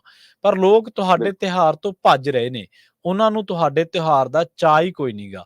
ਤਾਂ ਇਹਦੇ ਲਈ ਤੁਹਾਨੂੰ ਸਿਸਟਮ ਦੀ ਪੜਚੋਲ ਤਾਂ ਕਰਨੀ ਪਊਗੀ ਨਾ ਕਿ ਤਿਉਹਾਰ ਮਨਾਉਣ ਤੋਂ ਵੀ ਕਿਉਂ ਲੋਕ ਭੱਜ ਰਹੇ ਨੇ। ਉਹਨਾਂ ਨੂੰ ਤੁਹਾਨੂੰ ਡਿਸਕਾਊਂਟ ਦੇਣਾ ਪੈ ਰਿਹਾ, ਲੋਕ ਤਾਂ ਖੁਦ ਆਉਣ ਕਿ ਅਸੀਂ 100% ਦੀ ਕरें, ਜਿਵੇਂ ਆਪਾਂ ਇੱਕ ਦਿਨ ਤੁਸੀਂ ਚਰਚਾ ਕੀਤੀ ਸੀ 100% ਦੀ ਵੋਟਿੰਗ ਦੀ ਵੀ। ਸੋ ਇਹ ਉਤਸ਼ਾਹਤ ਲੋਕਾਂ ਦੇ ਵਿੱਚ ਉਤਸ਼ਾਹ ਹੋਣਾ ਚਾਹੀਦਾ ਸੀਗਾ, ਪਰ ਬੜੀ ਬੇਵੱਸੀ ਨਾਲ ਜਾਂ ਬੜੇ ਅਣਮੰਨੇ ਜੇ ਮਨ ਦੇ ਨਾਲ ਸਾਨੂੰ ਇਹ ਗੱਲ ਮੰਨਣੀ ਪੈਣੀ ਹੈ ਕਿ ਇਹਦੇ ਲਈ ਜੇ ਅਸੀਂ ਲੋਕ ਦੂਰ ਹੋਏ ਨੇ ਤਾਂ ਉਹਦੇ ਵਿੱਚ ਸਿਸਟਮ ਦਾ ਬਹੁਤ ਵੱਡਾ ਕਸੂਰ ਆ ਆਪਣੇ ਆਪ ਦਾ। ਲੋਕ ਏਦਾਂ ਕਿਸੇ ਚੋਂ, ਸਾਡੇ ਸਿਆਸਤਦਾਨਾਂ ਦਾ ਸਿਆਸਤ ਧੰਦਾ ਨਹੀਂ ਸੀ। ਹਾਂਜੀ, ਇਹ ਧੰਦਾ ਨਹੀਂ ਸੀ, ਬਿਲਕੁਲ ਸਹੀ। ਨਰਿੰਦਰ ਮੋਦੀ ਬਾਰ-ਬਾਰ ਆਪਣੀਆਂ ਤਿੰਨੇ ਰੈਲੀਆਂ 'ਚ ਗੱਲ ਕਹਿੰਦੇ ਸੀ, ਤੁਸੀਂ ਜੇ ਸਾਡੇ ਚੋਣ ਨਿਸ਼ਾਨ ਤੇ ਵੋਟ ਪਾਓਗੇ, ਇਹਨਾਂ ਉਮੀਦਵਾਰਾਂ ਨੂੰ ਵੋਟ ਪਾਓਗੇ ਤਾਂ ਮੋਦੀ ਦੇ ਖਾਤੇ 'ਚ ਆਊ। ਖਾਤਾ ਸ਼ਬਦ ਦਿਮਾਗ 'ਚ ਕਿਉਂ ਬੈਠਾ ਤੁਹਾਡੇ? ਬਿਲਕੁਲ ਸਹੀ, ਬਿਲਕੁਲ ਬਿਲਕੁਲ ਬਿਲਕੁਲ। ਖਾਤੇ 'ਚ ਪੈਸੇ ਆਉਂਦੇ ਆ ਜਨਾਬ, ਨਾ ਲੋਕਾਂ ਦੇ 15-15 ਲੱਖ ਆਏ, ਨਾ ਕਾਲਾ ਧਨ ਆਇਆ, ਤੇ ਤੁਹਾਡੇ ਖਾਤਿਆਂ 'ਚ ਪਤਾ ਨਹੀਂ ਪਾਰਟੀਆਂ ਦੇ ਖਾਤਿਆਂ 'ਚ ਕਿੱਥੋਂ ਉਹ ਜਿਹੜੇ ਬੌਂਡ ਸੀਗੇ ਉਹਨਾਂ ਰਾਹੀਂ ਪੈਸੇ ਆਉਂਦੇ ਰਹੇ। ਤੇ ਜਿਨ੍ਹਾਂ ਦੇ ਖਾਤੇ ਫਰੋਲਣੇ ਸੀ, ਕੈਪਟਨ ਅਮਰਿੰਦਰ ਵਰਗੇ ਨੂੰ ਸਵਿਸ ਖਾਤੇ ਕਹਿੰਦੇ ਸੀ, ਉਹਨਾਂ ਦੀ ਕੱਲ ਤਾਰੀਫਾਂ ਕਰ ਰਹੇ ਸੀ ਤੁਸੀਂ। ਹਾਂਜੀ, ਬਿਲਕੁਲ ਬਿਲਕੁਲ, ਉਹਨਾਂ ਦੇ ਕਸੀਦੇ ਪੜ੍ਹ ਰਹੇ ਸੀ। ਇਸ ਲਈ ਇਹ ਰਾਜਨੀਤਿਕ ਲੀਡਰਾਂ ਦੀ ਜਿਹੜੇ ਇੱਥੇ ਸੇਵਾ ਦੇ ਨਾਂ ਤੇ ਧੰਦਾ ਕਰਨ ਲੱਗੇ, ਉਹਨਾਂ ਤੇ ਕਾਰਨ ਲੋਕਾਂ ਦਾ ਮਨ ਬੇਮੁਖ ਹੋ ਰਿਹਾ। ਜੀ ਜੀ ਜੀ। ਅਗਲੀ ਖਬਰ ਦੇ ਵੱਲ ਵਧੀਏ, ਉਹ ਵੀ ਖਬਰ ਜਿਹੜੀ ਹੈ ਇਸ ਸਿਸਟਮ ਦੀ ਸਿਤਮ ਜ਼ਰੀਫੀ ਦੇ ਵਿੱਚੋਂ ਹੀ ਨਿਕਲਦੀ ਹੈ। ਨਾੜ ਸਾੜਨਾ, ਵੈਸੇ ਤਾਂ ਨਾੜ ਸਾੜਨਾ ਚਾਹੀਦਾ ਹੀ ਨਹੀਂ ਗਾ। ਸਰਕਾਰਾਂ ਨੇ ਜਾਂ ਕਿਸਾਨਾਂ ਨੇ ਇੰਨਾ ਕੁ ਵਧੀਆ ਪ੍ਰਬੰਧ ਕੀਤਾ ਹੁੰਦਾ ਕਿ ਇਹ ਹਾਲਾਤ ਪੈਦਾ ਨਾ ਹੁੰਦੇ। ਚਲੋ ਖੈਰ, ਮੁਸੀਬਤ ਹੈ, ਜ਼ਮਾਨੇ ਦੀ ਸਮੱਸਿਆ, ਇੱਕ ਉਹਦੇ ਤੇ ਚਰਚਾ ਹੋਣੀ ਚਾਹੀਦੀ ਹੈ। ਨਾੜ ਸਾੜਨ ਵਾਲਿਆਂ ਤੇ ਕਹਿੰਦੇ ਲਾਲ ਲਾਈਨ ਕੀ 4 ਤਰੀਕ ਤੋਂ ਬਾਅਦ ਮਾਰੇਗੀ ਪੰਜਾਬ ਸਰਕਾਰ, ਉਹਨਾਂ ਦੇ ਜਿਹੜੇ ਫਰਦਾਂ ਨੇ ਉਹਨਾਂ ਦੇ।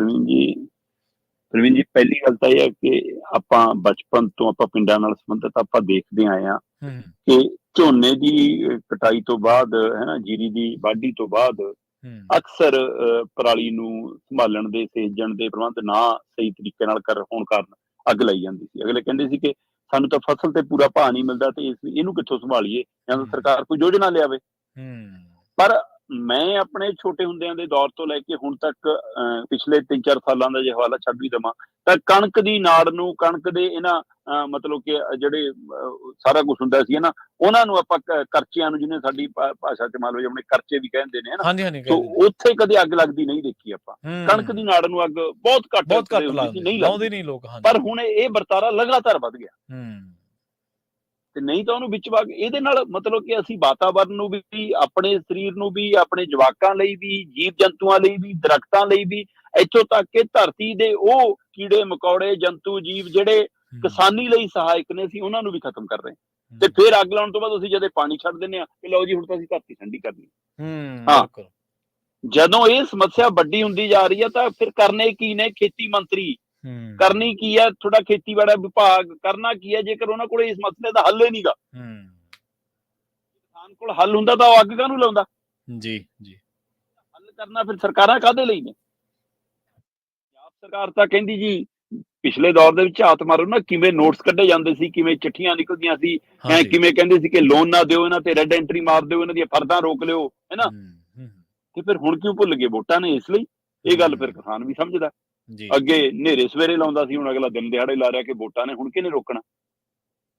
ਪਰ ਮੈਂ ਦੱਸਦੇ ਹਾਂ ਜੀ ਕਿ ਸਰਕਾਰ ਬਕਾਇਦਾ ਰਿਪੋਰਟਾਂ ਤਿਆਰ ਕਰ ਰਹੀ ਹੈ, ਸੈਟੇਲਾਈਟ ਤੌਰ ਤੇ ਨਿਗਾਹ ਰੱਖੀ ਜਾ ਰਹੀ ਆ, ਜੀ ਪੂਰਾ ਰਿਕਾਰਡ ਤਿਆਰ ਹੈ, ਪੂਰੀਆਂ ਫਾਈਲਾਂ ਤਿਆਰ ਨੇ। 11,434 23 ਮਈ ਤੱਕ ਸ਼ਿਕਾਇਤਾਂ ਇਕੱਠੀਆਂ ਹੋ ਚੁੱਕੀਆਂ ਨੇ, ਠੀਕ ਹੈ ਜੀ। ਔਰ ਇਹ ਪਿਛਲੀ ਵਾਰ ਨਾਲੋਂ ਵੱਧ ਗਈਆਂ। ਪਿਛਲੇ ਸਾਲ 2023 ਦੇ ਵਿੱਚ 30 ਮਈ ਤੱਕ, ਅਪ੍ਰੈਲ ਤੋਂ ਲੈ ਕੇ 30 ਮਈ ਤੱਕ 11,353 ਮਾਮਲੇ ਸੀ ਨਾੜ ਸਾੜਨ ਦੇ ਪੰਜਾਬ 'ਚ ਜੀ। ਤੇ ਇਸ ਵਾਰ 23 ਮਈ ਤੱਕ ਇਹ 11,434 ਹੋ ਗਏ। ਪਿਛਲੀ ਵਾਰ ਨਾਲੋਂ 90 ਤੋਂ ਲੈ ਕੇ 100 ਮਾਮਲੇ ਵੱਧ ਗਏ ਲਗਭਗ। ਹਾਂਜੀ। ਠੀਕ ਹੈ, ਤੇ ਇਸ ਲਈ ਇਹ ਵਾਧਾ ਅਜੇ 30 ਮਈ ਤੱਕ ਦਾ ਰਿਕਾਰਡ ਕਿੱਥੇ ਜਾਊਗਾ ਹਿਸਾਬ ਲਾ ਲਓ, ਹਜੇ ਵੀ ਉਸੇ ਤਰ੍ਹਾਂ ਕੰਮ ਚੱਲ ਰਿਹਾ। ਤੇ ਫਿਰ ਲੋਕਾਂ ਨੂੰ ਇਹ ਲੱਗਦਾ ਕਿ ਸ਼ਾਇਦ ਐਕਟੀ ਸਰਕਾਰ ਨੇ ਕਿਹੜਾ ਕੁਝ ਕਰਨਾ, ਹੁਣ ਤਾਂ ਵੋਟਾਂ ਦੇ ਦਿਨ ਨੇ। ਨਹੀਂ, ਸਰਕਾਰ ਨੇ ਫਾਈਲਾਂ ਤਿਆਰ ਨੇ। ਜੇ ਸਰਕਾਰ ਦੇ ਪੱਖੀ ਉਹਨਾਂ ਦੇ ਪਸੰਦਾ ਨਤੀਜੇ ਨਹੀਂ ਆਏ ਤਾਂ ਉਹ ਐਕਸ਼ਨ ਲੈਣਗੇ ਬਾਈ ਜੀ। ਹਾਂ, ਇਹ ਵੀ ਹੋ ਸਕਦਾ ਕਿ ਜਿੱਥੇ ਸਹੀ ਨਤੀਜਾ ਆ ਗਿਆ ਉੱਥੇ ਅੱਖਾਂ ਮੀਚ ਲੈਣ, ਤੇ ਜਿੱਥੇ ਸਹੀ ਨਤੀਜਾ ਨਹੀਂ ਆ ਗਿਆ ਉੱਥੇ ਕਾਰਵਾਈ ਵੱਧ ਹੋ ਜਾਵੇ, ਇਹ ਵੀ ਹੋ ਸਕਦਾ। ਸੋ ਇਸ ਲਈ ਇਹ ਨਾੜ ਸਾੜਨ ਦੇ ਮਾਮਲਿਆਂ ਦਾ ਸਰਕਾਰਾਂ ਨੂੰ ਹੱਲ ਕੱਢਣ ਵੱਲ ਜਾਣਾ ਚਾਹੀਦਾ ਹੈ। ਕਿਸਾਨ ਜਥੇਬੰਦੀਆਂ ਨੂੰ ਇਸ ਦੇ ਲਈ ਕੋਈ ਜਦੋਜਹਿਦ ਕਰਕੇ ਇਹਦਾ ਹੱਲ ਕਢਾਉਣਾ ਚਾਹੀਦਾ ਹੈ, ਨਾ ਕਿ ਸ਼ੀਸ਼ੇ ਭੰਨਤੇ, ਗੱਡੀਆਂ ਭੰਨਤੀਆਂ ਤੇ ਫਿਰ ਇੱਥੇ ਉਹ ਹੁਣ ਹੰਸਰਾਜ ਵਿਚਾਰਾ ਬਣ ਕੇ ਤੇ ਉਹ ਪੱਖ ਕਰਕੇ ਉਹ ਇੱਕ ਵੰਡ ਪਾ ਰਿਹਾ, ਉਹ ਇੱਕ ਫਿਕਰਮੰਦੀ ਨਵੀਂ ਖੜੀ ਹੋ ਗਈ। ਸੋ ਕਿਸਾਨ ਜਥੇਬੰਦੀਆਂ ਨੂੰ ਇਸ ਪਹਿਲੂ ਤੇ ਵੀ ਵਿਚਾਰ ਕਰਨ ਦੀ ਲੋੜ ਹੈ ਕਿ ਅਸੀਂ ਸਵਾਲ ਕਰਨੇ ਸੀ, ਆ ਭੰਨਤੋੜ ਵਾਲੇ ਕੌਣ ਨੇ ਜਿਹੜੇ ਸਾਡੀ ਬਦਨਾਮੀ ਕਰਾ ਰਹੇ। ਹਾਂਜੀ, ਬਿਲਕੁਲ। ਹੰਸਰਾਜ ਹੰਸ ਤਾਂ ਪੂਰੇ ਵਿਚਾਰੇ ਬਣੇ ਪਏ ਸੀ, ਉਹ ਤਾਂ ਲੱਗਦੇ ਨਹੀਂ ਸੀ ਉਦੋਂ ਵਾਲੇ ਜਿਹੜੇ ਕਹੇ ਸੀ 1-2 ਤਰੀਕ ਤੋਂ ਬਾਅਦ ਦੇਖੂੰਗਾ ਮੈਂ ਕਿਸਾਨਾਂ ਨੂੰ। ਤੇ ਪਰ ਦੇਖੋ ਆਪਾਂ ਇਹ ਸਿਆਸੀ ਪੈਂਤੜੇਬਾਜ਼ੀ ਹੈ।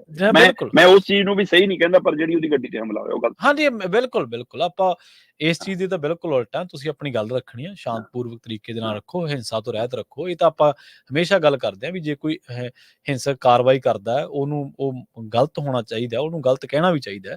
ਪਰ ਦੇਖੋ, ਆਪਾਂ ਹਮੇਸ਼ਾ ਇਹ ਗੱਲ ਕਹਿਣੇ ਹੁੰਦੇ ਹਾਂ ਸ਼ਰਮਾ ਜੀ ਕਿ ਲੋਕ ਕਦੇ ਵੀ ਸਿਸਟਮੈਟਿਕ, ਜਥੇਬੰਦਿਕ ਤੇ ਸੰਵਿਧਾਨਿਕ ਨਹੀਂ ਹੋ ਸਕਦੇ। ਭੀੜਾਂ ਕਦੇ ਵੀ ਲੋਕ ਜਿਹੜਾ ਇਕੱਠ, ਬਿਲਕੁਲ। ਪਰ ਜਿਹੜਾ ਬੰਦਾ ਸੰਵਿਧਾਨ ਦੀ ਸਹੁੰ ਚੁੱਕ ਕੇ ਮੈਂਬਰ ਪਾਰਲੀਮੈਂਟ ਬਣਿਆ ਹੋਇਆ ਤੇ ਦੂਜੀ ਵਾਰੀ ਫਿਰ ਉਹ ਚੋਣ ਮੈਦਾਨ ਦੇ ਵਿੱਚ ਹੈ, ਠੀਕ ਹੈ, ਲੋਕਾਂ ਤੇ ਮਰਿਆਦਾ ਲਾਗੂ ਹੁੰਦੀ ਹੈ, ਅਸੀਂ ਉਹਨਾਂ ਨੂੰ ਬਰੀ ਨਹੀਂ ਕਰਦੇ ਇਸ ਗੱਲ ਦੇ ਵਿੱਚੋਂ, ਪਰ ਉਹ ਤਾਂ ਸਗੋਂ ਦੁੱਗਣਾ ਤਿੱਗਣਾ ਚੌਗਣਾ ਉਹਨਾਂ ਨਾਲ ਜ਼ਿੰਮੇਵਾਰ ਹੈ। ਜੇ ਉਹ ਵੰਗਾਰੂਗਾ ਲੋਕਾਂ ਨੂੰ ਤੇ ਫਿਰ ਲੋਕਾਂ ਨੂੰ ਸ਼ਾਂਤ ਰੱਖਣਾ ਵੀ ਰਿਐਕਸ਼ਨ ਵੀ ਹੋਊਗਾ। ਬਿਲਕੁਲ। ਸੋ ਜੇ ਤੁਹਾਡੀ ਬੋਲੀ ਵੰਗਾਰ ਨਾਲ ਹੀ ਹੋਊਗੀ, ਜਿਸ ਤਰ੍ਹਾਂ ਦੀ ਬੋਲੀ ਰਵਨੀਤ ਬਿੱਟੂ ਦੀ ਹੈ, ਜਿਸ ਤਰ੍ਹਾਂ ਦੀ ਬੋਲੀ ਹੰਸਰਾਜ ਹੰਸ ਦੀ ਹੈ, ਸੋ ਇਹ ਫਿਰ ਲੋਕਾਂ ਨੂੰ ਤਾਂ ਸਗੋਂ ਉਸ ਪਾਸੇ ਨੂੰ ਜਾਣਾ ਸੌਖਾ ਹੋ ਜਾਂਦਾ ਨਾ। ਬਿਲਕੁਲ। ਤੇ ਬਾਕੀ ਚਲੋ, ਇਹ ਜੋ ਵੀ ਹੋਇਆ ਮੰਦਭਾਗਾ ਸੀ। ਹਮਲਾ ਕਿਸੇ ਤੇ ਵੀ ਜਾਇਜ਼ ਨਹੀਂ ਕਿਹਾ ਜਾ ਸਕਦਾ। ਹਿੰਸਾ ਨੂੰ ਆਪਾਂ ਕਦੇ ਵੀ ਇਸ ਤਰ੍ਹਾਂ ਦੇ ਸਿਸਟਮ ਦੇ ਵਿੱਚ ਆਪਾਂ ਜਾਇਜ਼ ਨਹੀਂ ਕਹਿ ਸਕਦੇ। ਪਰ ਇਹਨਾਂ ਲੋਕਾਂ ਦੇ ਜਿਹੜੇ ਚੋਣ ਪਿੜ ਦੇ ਵਿੱਚ ਨੇ ਉਹ ਸਤਿਕਾਰ ਕਰਨ ਲੋਕਾਂ ਦਾ, ਲੋਕਾਈ ਦਾ ਸਤਿਕਾਰ ਕੀਤਾ। ਤੁਸੀਂ ਛੋਟੇ ਨਹੀਂ ਹੁੰਦੇ, ਸਗੋਂ ਵੱਡੇ ਹੋਣੇ ਜੀ। ਸੋ ਸ਼ਰਮਾ ਜੀ, ਇਹਨਾਂ ਖਾਸ ਖਬਰਾਂ ਤੇ ਖਾਸ ਜਾਣਕਾਰੀਆਂ ਦੇ ਲਈ ਤੁਹਾਡਾ ਬਹੁਤ-ਬਹੁਤ ਧੰਨਵਾਦ ਜੀ। ਬਹੁਤ ਸ਼ੁਕਰੀਆ ਪ੍ਰਵੀਨ ਜੀ। ਪ੍ਰੋਗਰਾਮ ਖਬਰ ਤੇ ਨਜ਼ਰ ਨੂੰ ਆਪਾਂ ਇੱਥੇ ਹੀ ਸਮਾਪਤ ਕਰਾਂਗੇ। ਆਪਣੇ ਨਾਲ ਜੁੜੇ ਸਨ ਦੀਪਕ ਸ਼ਰਮਾ ਚਨਾਰਥਲ ਜੀ, ਪੱਤਰਕਾਰ ਪੰਜਾਬ ਤੋਂ, ਜਿਨ੍ਹਾਂ ਦੇ ਨਾਲ ਆਪਾਂ ਕਈ ਅਹਿਮ ਖਬਰਾਂ ਨੂੰ ਲੈ ਕੇ ਚਰਚਾ ਕੀਤੀ ਹੈ। ਵੇਲਾ ਹੋ ਗਿਆ ਤੁਹਾਡੇ ਤੋਂ ਇਜਾਜ਼ਤ ਲੈਣ ਦਾ। ਮੈਨੂੰ ਪ੍ਰਵੀਨ ਸ਼ਰਮਾ ਨੂੰ ਇੱਥੇ ਦਿਓ ਇਜਾਜ਼ਤ। ਜੁੜੇ ਰਹੋ ਪੰਜਾਬੀ ਰੇਡੀਓ USA ਦੇ ਨਾਲ। ਬਹੁਤ-ਬਹੁਤ ਧੰਨਵਾਦ। ਸਤਿ ਸ੍ਰੀ ਅਕਾਲ।